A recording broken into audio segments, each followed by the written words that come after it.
ስናነብ ድካም ይለናል፣ እንቅልፍ ይለናል፣ ይጨንቀናል።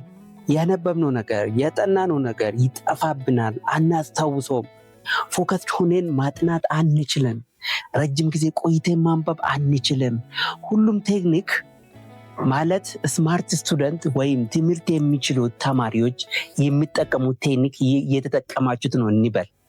ማለት አክቲቭ ሪኮል፣ ፔማን ቴክኒክ፣ ፖሞዶሮ ቴክኒክ፣ ስፔስ ሬፒቴሽን ቴክኒክ፣ ማይንድ ማፕ ቴክኒክ እየተጠቀማችሁት ነው። ኢንጀነራል አሁኑም ችግር ውስጥ ከሆናችሁ ካሞን ሁለት ነገር ረስታችኋል።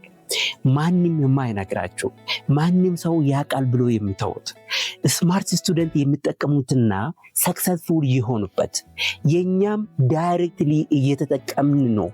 ግን ኢን ሮንግ ዌይ ስለምንጠቀም ለዚህ ችግር ያጋለጠን ሁለት ነገር ልንገራችሁ በዚህ ቪዲዮ። ስፔሻሊ ሪቫይዝድ ስናረግ ፈተና ሲቀረብ መስት መጠቀም ያለብን ሁለት ነገሮች በዚህ ቪዲዮ ነግራችኋለሁ።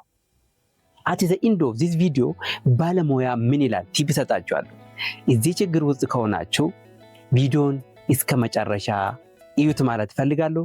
መምህር አዳነ ዘነበ እባላለሁ ፍሮም ዊንግስ ኦፍ ሰክሰስ። ቪዲዮን ላይክ አድርጉና ጀምሩ። ለዚህ ቻናል አዲስ ከሆናችሁ ሰብስክራይብ አድርጉ። አንደኛ በቂ እንቅልፍ መተኛት ማለት ነው። ስለ እንቅልፍ ማንም አይነግራችሁም። ማንም ሰው ሳይተኛ የሚያድር ሰው የለም። ማንም ሰው እየተኛ ነው የማድረው ማለት ነው። ፕላስ በሳይንስ የተረጋገጠ አንድ ጤናማ ሰው ስንት ሰዓት መተኛት እንዳለበት ማንም ሰው ያውቃል። ስለዚህ ስለ እንቅልፍ ማንም አይነግራችሁም ማለት ፈልጌ ነው ማለት ነው። ግን ተማሪ ሆነን ምን አይነት እንቅልፍ መተኛት አለብን? ኢቭን እኛ የምንሰራው ማለት የምናነበው የምናረገው ቀን ኖርማሊ ሾርት ሜሞሪ ውስጥ ነው ሴቭድ መሆን የሚችለው። ይሄ ሁላ ተሰብስቦ ወደ ሎንግ ሜሞሪ ሄዶ ሴቭድ የሚሆነው ትክክለኛ ባዮሎጂካል ክሎክ የጠበቀ እንቅልፍ ስንተኛ ብቻ ነው ማለት ነው። ስፔሻሊ ባዮሎጂካል ክሎክ ያልጠበቀ እንቅልፍ የምንተኛ ከሆነ ኖርማሊ ተበልተናል ማለት ነው። ምንም ማድረግ አንችልም።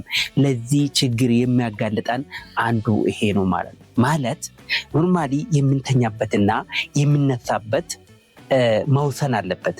ፕላስ እንቅልፍ ላይ ዲሲፕሊን መሆን አለብን ማለት ነው። አይምሮ ትክክለኛ እንቅልፍ የማገኘው ኖርማሊ የእንቅልፍን ባዮሎጂካል ክሎክ ከጠበቅንለት ብቻ ነው። ይሄንን እውነታ መውሰድ አለብን። ይሄንን እውነታ ማወቅ አለብን ማለት። ይሄንን ካላረግነው ኖርማሊ ይሄ ድክመት የምንለው የመረሳት ችግር እና ሌላ ችግር የሚመጣ ይሄ ነው ማለት።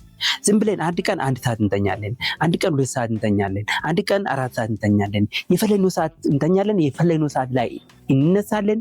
ኖርማሊ ይሄ ትክክለኛ እንቅልፍ ሳይሆን ሲባዚንኪ በዛበት እንቅልፍ ለአይምሮ ትክክለኛ እረፍት የማይሰጥ እንቅልፍ እየተኛን ነው ማለት ነው። ሶ ይሄ ውስጥ ከሆን ኖርማሊ ወድቀናል። ይሄን መውሰድ አለብን። ሶ ምን ማድረግ አለብን? አንደኛ አንድ ሰው ከመተኛት በፊት ስፔሻሊ ከስክሪን ላይት መራቅ አለበት። ስክሪን ላይት ብዙ ጊዜ ምን ያደርጋል? የእንቅልፍ ሆርሞንን ይከለክላል ማለት ሜላቶኒን ሆርሞን ይከለክላል ማለት ነው። ይሄን ማድረግ አለብን። ቢያንስ 1 ሰዓት ከመተኛት በፊት 1 ሰዓት ቀድመን ከስክሪን ላይት ከሞባይል ከኮምፒውተር መራቅ አለብን። ሁለተኛ ደግሞ ትክክለኛ ለአይምሮ እረፍት የሚሰጥ እንቅልፍ ለመተኛት ቡናና ሻይ ነገር አለመጠጣት። ለምን? ትክክለኛ እንቅልፍ መተኛት ነው የምንፈልገው። ይሄንን የምናረገው ከሆነ ቀን የምናነበው ነገር ቀን የምናረገው ነገር ሁላ ሾርት ሜሞሪ ውስጥ ሴቭድ ስለሚሆን ይሄ ተሰብስቦ ምን ውስጥ ሴቭድ ይሆናል? ሎንግ ሜሞሪ ውስጥ ሴቭድ ይሆናል ማለት ነው። ስለዚህ የመረሳት ችግር፣ የድካም የሚል ችግር እና ሌላ ችግር የለም አባቱ። ስለዚህ ባዮሎጂካል ክሎኩን መጠበቅ አለብን። ስንተኛ ዲሲፕሊን መሆን አለብን ማለት ነው። እስቲ 4-5 ነጥብ የእንቅልፍ ጥቅሙን ልንገራችሁ። ታውቃላችሁ፣ አንደኛ የማስታወስ ችሎታን ይጠነክራል። ትክክለኛ እንቅልፍ የምናገኘው ከሆነ ነው። ዝም ብሎ እዚህ ባዚንኬ የበዛበት እንቅልፍ የምንተኛ ከሆነ ይሄ ማድረግ አይችልም። ሌላ ምን ይሰጣል? ትኩረትንና ንቃትን ይጨምራል። በትኩረት እንድናነብ ያደርጋል። ኮንሰንትሬትድ ሆነን እንድናነብ ያደርጋል። ረጅም ጊዜ ቆይተን እንድናነብ ያደርገናል ማለት ነው። ስለዚህ ትኩረትና ንቃትን ይጨምራል። ስለዚህ ምን ማድረግ አለብን? ትክክለኛ እንቅልፍ መተኛት። ሌላ የአይምሮ ውጥረትና ጭንቀትን ይቀንሳል እንቅልፍ። ብዙ ጊዜ እንጨናነቃለን፣ ይደብረናል፣ ስትሬስ እንሆናለን። ይሄ የሚመጣው ከምንድን ነው? ትክክለኛ እንቅልፍ ካላገኘን ይመጣል። እንተኛለን ግን ባዮሎጂካል ክሎክ ካልጠበቅንለት በቃ ዝም ብሎ ዝባዝንኬ የበዛበት እንቅልፍ ስለምንተኛ ትክክል አይደለም ማለት ነው። ሌላ አዲስ ነገሮችን የማፍጠር ብቃትን ያሳድጋል። ስፔሻሊ ምን ይባላል? ጠዋት ኮምፕሌክስ ሳብጀክቶች ማንበብ አይደለ የሚባሉ። ስለዚህ አዲስ ነገሮችን የማፍጠር ብቃትን ያሳድጋል። መጨረሻ ላይ የሰውነት በሽታ የመከላከል አቅሙን ይጨምራል ማለት ነው። ስለዚህ ምን ማድረግ አለብን? ትክክለኛ እንቅልፍ፣ ባዮሎጂካል ክሎክን የጠበቁ እንቅልፍ መተኛት አለብን ማለት ነው። አንደኛ ይሄ ነው። ይሄ የምናደርገው ከሆነ የመረሳት ችግር ይቀረፋል። ድካም የሚላችሁ እንቅልፍ የሚላችሁ ረጅም ጊዜ ቆይታችሁ የማንበብ ችግር ምናምን ይቀራል ማለት ነው። ስለዚህ ትክክለኛ እንቅልፍ መተኛት ግድ ይለናል። ሁለተኛ በቂ ውሃ መጠጣት። እኔ ዝም ብዬ የውሃ ጥቅም ብቻ ልንገራችሁ። አንደኛ ትኩረትና የማስታወስ ችሎታን ይጨምራል፣ እንደ እንቅልፍ ማለት ነው። በቂ ውሃ መጠጣት አይምሮን በንቃት እንዲሰራ በማድረግ ትኩረትን ለመሰባሰብና የትምህርት ሂደቶችን ለመረዳት ይረዳናል። ሌላ ሁለተኛ የሰውነትን ጥንካሬ እና ጉልበትን ይሰጣናል ማለት ነው። ሶስተኛ ራስ ምታትን ይከለክላል። አብዛኛው ጊዜ ተማሪዎች በቂ ውሃ ካላገኙ የራስ ምታት ያጋጥማቸዋል።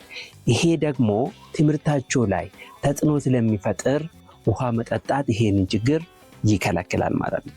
አራተኛ የምግብ ማፍጨት ስርዓትን ያሻሽላል። ኢነርጂ ያስፈልገናል አይደለ? ስለዚህ ውሃ በሰውነታችን ውስጥ የምግብ የማፍጨት ሂደትን እንዲፈጥን በማድረግ ተማሪዎች በሆድ ህመም ሳይሰቃዩ ትምህርታቸው ላይ ብቻ ትኩረት እንዲያደርጉ ይረዳናል ማለት ነው። የመጨረሻ የበሽታ መከላከል አቅምን ይጠነክራል ማለት ነው።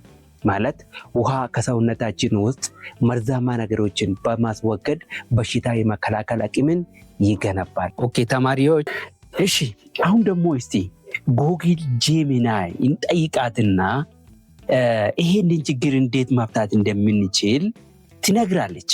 ኖርማሊ ስፔሻል ኤአይ በዚህ ሰዓት ማንም ሰው መጠቀም የሚችል ኤአይ ስለሆነ እና ትክክለኛ መልስ እናገኛለን ብዬ አስባለሁ።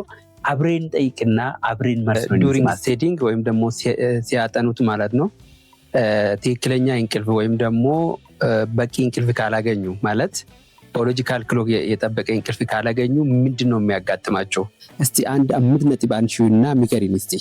ተማሪዎች በቂ እንቅልፍ ካላገኙ ትኩረታቸውን መሰብሰብ ይከብዳቸዋል። የተማሩትንም ለማስታወስ ይቸገራሉ። በተጨማሪም ጭንቀት እና ስሜት መለዋወጥ ሊያጋጥማቸው ይችላል። አካላዊ በሽታ የመከላከል አቅማቸውም ይደከማል። በመጨረሻም የትምህርት አፈጻጸማቸው ይቀንሳል።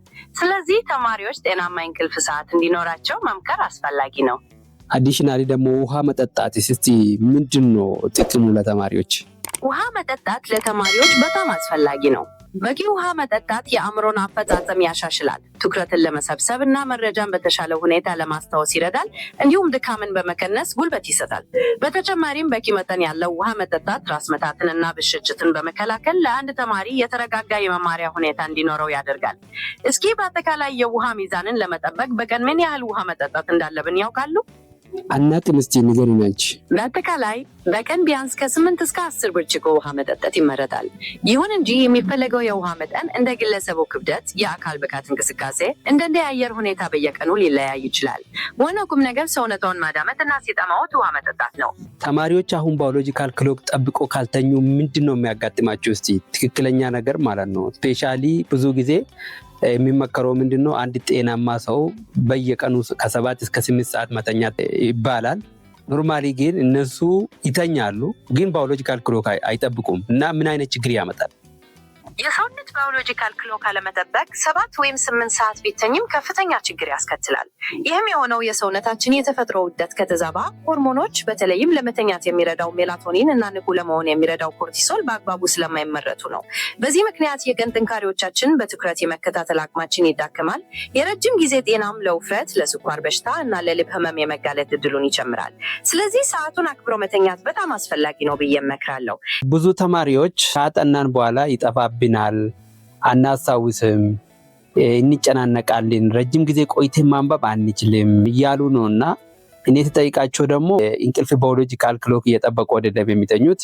አንዳንድ ቀን 1 ሰዓት ላይ ይተኛሉ፣ አንዳንድ ቀን 2 ሰዓት ላይ ይተኛሉ፣ የፈለጉት ሰዓት ላይ ይተኛሉ፣ የፈለጉት ሰዓት ላይ ይነሳሉ። ስለዚህ ይሄ ነገር ለዚህ ችግር ያጋልጣል ብለሽ ታስባለሽ? ትክክል ነው። የተዛባ የእንቅልፍ ልምድና የሰውነት ባዮሎጂካዊ ሰዓት አለመጠበቅ ተማሪዎች ለሚገጥማቸው የማስታወስ መጥፋት፣ ጭንቀት እና ረጅም ሰዓት ለማጥናት አለመቻል ከፍተኛ አስተዋጽኦ ያደርጋል። ይህንን በደንብ ለማብራራት 5 ቁልፍ ነጥቦችን እንመልከት። አንደኛ፣ አእምሮ መረጃዎችን የሚያጠናክርበት ጊዜ ነው። እንቅልፍ በተለይም ጥልቅ እንቅልፍ አእምሮ በቀን የተማራቸውን ትምህርቶች ከመሸጎር እና ለረጅም ጊዜ ለማቆየት አንጻር ወሳኝ ነው። ባዮሎጂያዊ ሰዓቱ ሲዛባ ይህ አሰራር ይስተጓጓላል። ሁለተኛ፣ የትኩረት እና የአእምሮ ድካም ነው። መደበኛ እንቅልፍ ማጣት አእምሮን ያደክማል። ይህም በትምህርት ላይ እንዳያተኩሩ እና ረጅም ሰዓት በንቃት እንዳያነቡ ያደርጋል። ሶስተኛ፣ የጭንቀት ሆርሞኖች መጨመር ነው። የእንቅልፍ ስርዓት መዛባት እንደ ኮርቲዞል ያሉ የጭንቀት ሆርሞኖች እንዲጨምሩ ስለሚያደርግ ተማሪዎች በቀላሉ እንዲጨነቁ እና ውጥረት ውስጥ እንዲገቡ ያደርጋል። አራተኛ፣ መረጃዎችን የማስታወስ ችሎታ መቀነስ ነው። ድካም ሲበዛ ተማሪዎች አጥንተን ነበር ነገር ግን ፈተና ላይ ስንደርስ ጠፋብን የሚሉበት ደረጃ ላይ ይደርሳል። አምስተኛ፣ የአጠቃላይ የአእምሮ ጤና መዛባት ነው። የሰውነት ባዮሎጂያዊ ሰዓት ሲዛባ የአእምሮን አጠቃላይ አሰራርና የመማር አቅም ይጎዳል። እስካሁን አብራችሁን ስለቆያችሁን በጣም አመሰግናለሁ። ቪዲዮ ከተመቻችሁ ላይክ፣ ሼር፣ ሰብስክራይብ አድርጉ። አመሰግናለሁ።